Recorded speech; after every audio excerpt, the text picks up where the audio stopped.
جی میں ایک سوال کرنا چاہ رہا تھا کہ آج کا دن ہے کہ عمران خان کی 2 جگہ پہ ضمانت منسوخ ہوئی، عدالتوں کو اس نے پیر کی جوتی کے اوپر رکھا ہوا ہے، اور دوسری طرف ہم یہ بھی دیکھتے ہیں کہ کل سعد رفیق صاحب کا اور میاں نواز شریف کی تھوڑی سی خاموشی نظر آ رہی ہے، لیکن ان کی انسٹرکشن نظر آ رہی ہیں کہ وہ واپس آ رہی ہیں، اور وہ یہ کہہ رہے ہیں جو ہمیں ارد گرد سے اطلاعات مل رہی ہیں کہ جب تک یہ نظام عدل تبدیل نہیں ہوگا اور درست طریقے سے نظام عدل پاکستان میں قائم نہیں ہوگا تو کچھ بھی نہیں بہتر ہو سکتا۔ کیا آپ سمجھتے ہیں کہ میاں نواز شریف کا واپس آنا پاکستان کے لیے ضروری ہو گیا ہے؟ اور یہ جو نظام عدل کی بات کر رہے ہیں، کیا نظام عدل اس وقت کا مفلوج ہو چکا ہوا ہے یا کچھ اور چکر ہے؟ یار یہ جو نظام عدل ہے نا، اس پہ تو ایک بہت بڑا سوالیہ نشان بن گیا ہے۔ اس پہ تو آپ کی ملک کی اکانومی کا بھی اب دار و مدار ہو گیا ہے۔ وہ آپ کہیں پوچھیں گے کیسے؟ دیکھیں اس ملک پہ پوری دنیا اس وقت دیکھ رہی ہے کہ پاکستان میں ایک بندہ ہے جس پہ کچھ 80 کے مطابق کیس ہیں، بہت ساری عدالتوں میں اس کے گرفتاری کے آرڈر ہیں، حکومت یا پولیس یا ادارے اس کے پیچھے پیچھے بھیج رہے ہیں، اور اس ملک میں قانون اور لا یہ ہے کہ اس کو ہر 10-15 منٹ کے بعد کسی بھی بڑی سے بڑی جگہ بڑی عدالتوں سے ریلیف مل رہا ہے۔ اس کو دیکھ کر آپ کے ملک میں اس وقت جو قانون کی حکمرانی ہے، اس کو دیکھ کر آپ کے ملک میں کون سی بڑی کمپنی، کون سا بڑا بندہ، کون سی بڑی انویسٹمنٹ آئے گی؟ پہلے مجھے ذرا یہ تو بتائیں آپ۔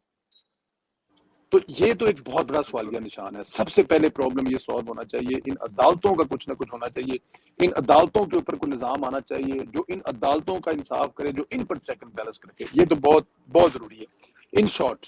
اچھا دوسری بات جو نواز شریف صاحب ہے نا، اب مجھے سمجھ نہیں آ رہی صاحب کہ ایک میاں اور چیز میں ایڈ کر دیں نا آپ کہ جی اس نے تو یہ پلی لی ہوئی تھی، اس نے یہ آگے درخواست جمع کروائی تھی کہ میرے ٹانگ میں پرابلم ہے اس لیے میں عدالت میں پیش نہیں ہو سکتا، تو آج تو اس نے عدالت میں پیش ہونا تھا۔ سر میں یہی تو عرض کر رہا ہوں نا اسد صاحب، اسی کو تو عرض کر رہا ہوں کہ یہ چیزیں آپ کو کیا لگتا ہے کہ ہمارے جو پاکستان ہے، دنیا کی ہر امبیسی میں ایک ڈیسک ہوتا ہے جو ہمارے یہ اندرونی معاملات دیکھ رہا تھا، جو اپنی حکومتوں کو رپورٹ دے رہا ہوتا ہے۔ ان حکومتوں کی رپورٹ پہ وہ ہمارے بارے میں بتاتے ہیں کہ یہ ملک کس طرح کا ہے، یہاں پہ انویسٹمنٹ کرنی چاہیے، ان کے ساتھ تعلقات کس طرح رکھنے ہیں۔ آپ کو کیا لگتا ہے یہ جو ہمارے ملک میں سفارتکار بیٹھے ہیں وہ سو رہے ہیں؟ وہ اپنے اپنے ملکوں میں رپورٹ نہیں بھیج رہے ہوں گے کہ یہاں پہ ایک بدماش قسم کا ان کے ملک میں ایک لیڈر بن گیا ہے، وہ کسی چیز کو چلنے نہیں دے رہا، کسی چیز کو مانتا نہیں ہے، کسی قانون کو، کسی چیز کو۔ تو دیکھیں یہ تو اس سے کنیکٹنگ ہوگی نا خود بخود۔ تو وہ دیکھ رہے ہوں گے نا کہ ایک بندہ جو عدالت میں نہ جانے کے لیے، اس کو بواسیر کی بیماری بھی ہے، اس کی ٹانگ بھی خراب ہے، وہ بزرگ بھی ہے، لیکن جلسہ جلوس کرنے کے لیے وہ گاڑی بیٹھ میں کر رہا ہے۔ یہ چیزیں نوٹیبل ہیں، جو چیزیں نوٹ ہوتی ہیں۔ ایک بات۔ دوسری بات، میں شارٹ میں آپ کو یہ سوال کا جواب دوں گا، مجھے یہ سمجھ نہیں آ رہی کہ میاں صاحب اب کس بات کا ویٹ کر رہے ہیں۔ اس سے زیادہ جو ملک کو ضرورت ہے نا میاں صاحب کی، شاید آگے آنے وقت میں بھی نہ پڑے۔ تو میاں صاحب کو چاہیے کہ اگلے 6 ہفتے میں، 1 ہفتے میں، 1.5 ہفتے میں واپس آئے، اس کے بغیر گزارا نہیں ہے۔ جی ارشد صاحب، ہینڈ ٹو یو۔ اچھا اسد بھائی، آپ اس کے بارے میں کیا کہتے ہیں کہ ایک طرف تو عمران خان جو سا ہے وہ یہ کہتا ہے کہ جناب میں چل نہیں سکتا، میں ایک بزرگ آدمی ہوں، میری عمر جو ہے نا 70-72 سال ہے، مجھے بواسیر کا بہت شدید مسئلہ ہے، اگر میں اٹھوں تو پرابلم، بیٹھوں تو پرابلم، اور دوسری طرف وہ آ، روڈوں پہ جو ہے نا لوگوں کو انتشار کی طرف راغب کر رہا ہے۔ اچھا عدالت کے اندر اگر وہ جاتا ہے تو عدالت سے یہ کہتا ہے کہ آپ میرے سے یہ سوال پوچھنے کا حق ہی نہیں رکھتے کہ میری بیٹی ہے یا کہ نہیں۔ اس طرح کے نظام عدل کے اندر کیا پاکستان جو سا ہے وہ چل سکتا ہے؟ اور نیز ہم یہ بھی جانتے ہیں کہ پاکستان کا چیف جسٹس ایک ایسے بے ایمان جج کو جس کی 3 ارب روپے کی پراپرٹی یا اس کے ایسٹ جو ہے نا اس کا الزام ہے، جس میں سے اچھے خاصے جو ہے نا کروڑ روپے، اراؤنڈ اباؤٹ 1 ارب روپے جو سے ہیں، وہ تو پراپرٹیز کی صورت میں سامنے آئے ہوئے ہیں، اور جس کا کوئی وہ ایویڈنس دینے کے اوپر وہ راضی نہیں ہے، وہ کہتا ہے تم پوچھ نہیں سکتے، اور چیف جسٹس کو ساتھ بٹھاتا ہے۔ کیا اس طرح کے نظام عدل میں پاکستان سروائیو کر سکے گا؟ سر دیکھیے عمران خان کے بارے میں اس سے بڑی مثال اور کیا ہوگی آپ کے سامنے کہ اب آپ نے ان کے ٹیرن والی جو بات کی، ان کی جو بیٹی کے حوالے سے بات کی ہے، اب اس میں گارڈین کا ایک لفظ تھا جو آج جسٹس عامر فاروق صاحب نے بھی اسلام آباد ہائی کورٹ میں یہ بات کی، گارڈین تو کوئی کسی کا بھی ہو سکتا ہے، تو گارڈین مینشن کر دینے سے وہ اس کی اولاد تو نہیں ہو جائے گی نا، سکی اولاد تو نہیں ہو جائے گی، گارڈین تو آپ کسی کو بھی مینشن کر سکتے ہیں۔ اور اگر جو جمائمہ ہے اگر وہ ٹیرن کی دیکھ بھال کر رہی ہے تو میں بھی ہو سکتا ہے کہ وہ اس کی کوئی فرینڈ کی کوئی بیٹی ہو۔ یہاں پہ ایک چیز ہے کہ یہاں پہ ڈی این اے جو ہے وہی اس تمام تر معاملے کا حل ہے۔ جو آپ نے ٹیرن کی بات کر دی بیچ میں، تو میں اپنے لوگوں کو بتاتا چلوں کہ ٹیرن یا باقی جتنی بھی نجائز اولادیں عمران خان کی بہت ساری ہیں. عمران خان خود کہتا ہے کہ 4-5 ایسے واقع ایسے 4-5 اور بھی ہیں. اب آئی ڈونٹ نو کہ بہت سارے ایسے کمنٹ میں بھی اس وقت ہمیں کچھ کمنٹس کر رہے ہیں یوتھی جو ہیں وہ مطلب عجیب عجیب سے کمنٹس کر رہے ہیں, بھی ہو سکتا ہے ان میں بھی سے کوئی عمران خان کی اولاد ہو تو جو خون جوش مار رہا ہو اپنے والد کے لیے. تو یہ چیزیں تو مطلب یہ مذاق کی باتیں نہیں, یہ بڑی ریالٹی ہیں, کیونکہ وہ اس شخص نے اتنا زیادہ جگہوں پہ منہ مارا ہوا ہے کہ اس کا کوئی آپ کو مثال نہیں ملتی کہیں بھی کہ وہ کہاں کہاں اس کے بچے گھوم رہے ہوں.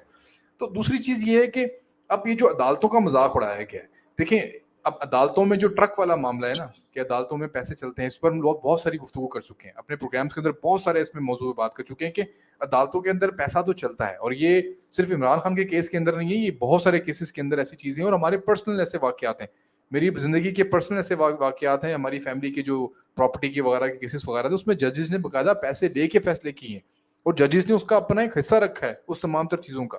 تو یہ تو ہمارے ملک کی ایک بہت بدترین تصویر ہے. میں ہمیشہ ایک بات کرتا ہوں کہ عمران خان کو کیوں جو ہے وہ عدالتیں جو ہیں وہ ضمانت پہ رہا کر دیتی ہیں یا باقی جو بھی معاملات عدالتوں کے ہوتے ہیں, سر یہ سمپل سی بات ہے میرے خیال سے. میں اس پہ کوئی دو رائے یا میں کوئی لپی ٹپی بات کہتے ہیں لپٹی چپٹی بات کرنے کی راضی نہیں ہوں. 147 میں 137 پہ پاکستان کا نمبر ہے, مطلب ہم لوگ بالکل ٹاپ پہ پہنچے ہوئے ہیں اس وقت عدالتی نظام کے اندر الحمدللہ. پتہ نہیں 147 پہ ہونا چاہیے تھا. اب میں یہ سوچ رہا ہوں کہ یار یہ 139 کے بعد جو باقی 8 ملک ہیں ان میں کیا بیڑا غرق ہوگا. وہ ساری پھر یہ کینیا کی ریاستیں ہیں, میرے خیال سے افریقہ کی کچھ ریاستیں ہیں جو ان کا بیڑا بالکل ہی بیڑا. بہت سارے ایسے ملک ہیں جہاں آپ کو پتہ ہے کہ جہاں پینے کا پانی نہیں ملتا, وہاں ایک بندے کو بھی پینے کا پانی صاف نہیں ملتا, اور ایسے سے معاملات ہیں ان ملکوں کے. تو اندازہ لگا لیں کہ ہم کس لیول پہ کھڑے ہیں اپنے عدالتی نظام کے اوپر.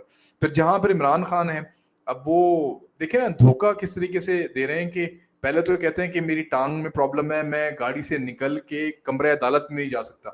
جوڈیشل کمپلیکس میں اسلام آباد ہائی کورٹ کے اندر پہلی دفعہ بہت سارے ایسے رپورٹرز ہیں جنہوں نے 30 سال وہاں پہ رپورٹنگ کی ہے, وہ کہتے ہیں پہلی مرتبہ کسی شخص کی گاڑی اندر آئی ہے اسلام آباد ہائی کورٹ کے اندر. اور آپ کو پتہ ہے کہ وہاں پہ صحافیوں کو بھی مارا گیا اور بعد میں بہت ساری ایسی چیزیں بھی ہوئیں جو توہین عدالت ہوئی. عمران خان کے اوپر بھی توہین عدالت لگی ہوئی, جوڈیشل کمپلیکس کا گیٹ توڑا ہے باقاعدہ انہوں نے, وہاں پہ جو ہلا گلا مچا ہے وہاں پہ. تو پرابلم ساری اتنی سی ہے. اب ہمارے بہت سارے ایسے ابھی پی ٹی آئی کے لوگ ہیں, ان کو بہت مرچیں لگ رہی ہیں میری باتوں سے, اور ان کی تکلیف میں بہت اضافہ ہو رہا ہے میرے الفاظ سے. لیکن یہ سچ ہے کہ عمران خان نے عدالتی نظام کو خریدا ہے, ان کو پیسے دیے ہیں, ان کے درمیان کرپشن جو ہے وہ انجیکٹ کی ہے اس شخص نے. اس نے اس ملک میں جو کرپشن ختم کرنے کا نام آیا تھا, اس وقت کرپشن میں اضافہ تو الگ بات ہے, اس نے باقاعدہ ایک جنم دیا ہے ایک نئی کرپشن کو. یہ ٹرک والے معاملات ہے, دبئی میں پیمنٹس ہو رہی ہیں فیصلوں کی, ضمانتوں کی, اور اب اندازہ لگائیں کہ ایک وقت میں 4 ضمانتیں ایک شخص کی ہو رہی ہیں. مجھے صرف اتنا سا بتائیں کہ پاکستان میں کوئی ایک مثال مجھے ایک عام آدمی کی مجھے دے سکتا ہے کوئی, کہ دن میں اس کے 4 مقدمات ہوں اور وہ چاروں دن اس کی ضمانت ہو جائے. یہاں تو ایک غریب آدمی, ایک عام آدمی اگر کسی ایک کیس میں پکڑا جائے تو اس بندے کی کھال ادھیڑ دیتے ہیں یہ لوگ. اور یہ ہمارے بڑے بزرگ کہہ گئے ہیں کہ اسپتالوں سے اور تھانے کچہریوں سے اللہ تعالیٰ کسی دشمن کو بھی نہ دکھائے پاکستان کے اندر, کیونکہ ان دونوں جگہوں پر ہمیں پتہ ہے کہ ہماری کیا حالت ہوتی ہے. ایک تو تھانے کچہری میں ہماری کیا حالت ہوتی ہے, اور دوسری ہماری ہسپتالوں میں ہماری اس ملک میں کیا حالت ہوتی ہے. تو یہ شخص جو ہے وہ ہمارے سامنے ہے کہ طاقتور ہے, تو کوئی پرابلم نہیں ہے. آج اس کے اوپر فرد جرم لگنی تھی, وہ بھاگ رہا ہے, قانون سے بھاگ رہا ہے. اور آپ دیکھیں اسلام آباد سے پولیس آتی ہے گرفتار کرنے کے لیے, ان کو گھیر کے باہر ان کو دھکے مار کے بنی گالا سے زمان پاک سے نکال دیا جاتا ہے. اس کے بعد آج پھر خبر آتی کہ آج پھر ایک پولیس کی جو ٹیم ہے وہ عمران خان کو گرفتار کرنے کے لیے آ گئی ہے. یہ ملک ہے. یہ ایک عمران خان سے صرف میں ایک گزارش کرنا چاہوں گا, آپ سب سے بڑے اس وقت مجرم ہو جب آپ کسی لا کو وائلیٹ کرتے ہو اور پھر مثال کسی اور کی دیتے ہو. آپ خود وائلیٹ کر رہے ہو لا کو, آپ خود یہ کہہ رہے ہو کہ بھائی ہم نے یہ ضمانت کروا لی ہے, یہ فلاں جگہ ہم نے ضمانت کروا لی, اس کی مثال دے تو کہ نواز شریف 50 روپے کی اسٹیمپ پیپر پہ باہر چلا گیا. Who the hell are you کہ تم کسی ایک غلط کو یا چلو دوسرے غلط سے تم کمپیئر کر رہے ہو. ہم چلیں قانون کے مطابق نواز شریف نے واپس آنا تھا علاج کے بعد, وہ نواز شریف واپس نہیں آئے, وہ ایک الگ میٹر ہے, اس کے اوپر ڈسکشن الگ سے ہوگی. لیکن ان کے سپورٹرز میں کیا اتنی غیرت ہے کہ کیا وہ عمران خان کو غلط کہیں, نہ کہ دوسروں کی مثالیں دینا شروع کر دیں.